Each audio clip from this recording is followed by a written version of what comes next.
ताड़ासन।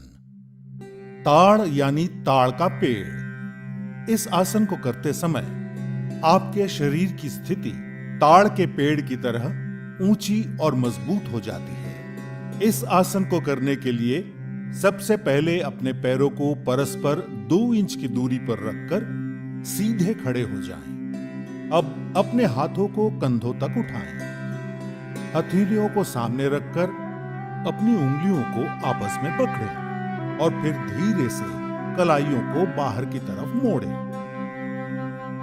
अब धीरे धीरे सांस अंदर लेते हुए अपनी भुजाओं को कंधों की सीध में उठाते हुए सर के ऊपर ले जाएं। इस अवस्था में अपने शरीर को स्थिर करने के बाद अब धीरे धीरे अपनी एड़ियों को जमीन से ऊपर उठाएं और पंजों के बल खड़े हो जाएं।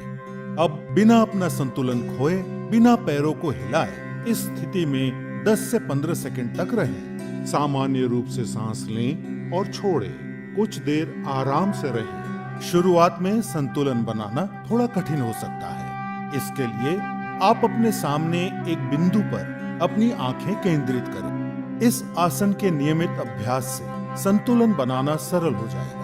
ये आसन रीढ़ से जुड़ी तंत्रिकाओं के संतुलन को ठीक करता है, शरीर की मुद्राओं यानी पोस्चर को बेहतर बनाता है। इससे जांग, घुटने और एड़ियां मजबूत होते हैं। यदि आप हृदय रोग, सर चकराना या पैरों में सूजी हुई नसों जिसे वेरिकोज वेन कहते हैं से पीड़ित हों तो ये आसन ना करें। 10 से 15 सेकंड तक इस मुद्रा में रहने के बाद धीरे से अपनी सांस छोड़ते हुए अपनी एड़ी को वापस जमीन पर रखें। धीरे से उंगलियों को खोलें और अपने हाथों को नीचे लाकर वापस सीधे खड़े हो जाएं। इस आसन का नियमित अभ्यास शारीरिक और मानसिक संतुलन विकसित करता है।